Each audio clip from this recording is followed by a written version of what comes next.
পড়তেন ইন্না লিল্লাহি ওয়া ইন্না ইলাইহি রাজিউন।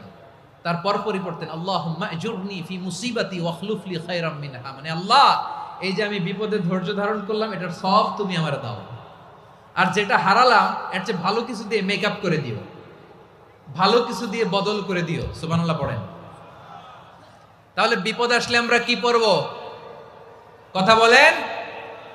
এই যে আমি শুয়েছিলাম, নাশিদ গাচ্ছিল ওরা, এদেশে পরস্পরে দেখা হলে দেয় সালাম, এদেশে আমজনতার হৃদয় জুড়ে পাক কালাম, এদেশে বিপদ এলে সর্বজনে সর্বক্ষণে দোয়া পড়ে ইন্না লিল্লাহ। কি পড়ে?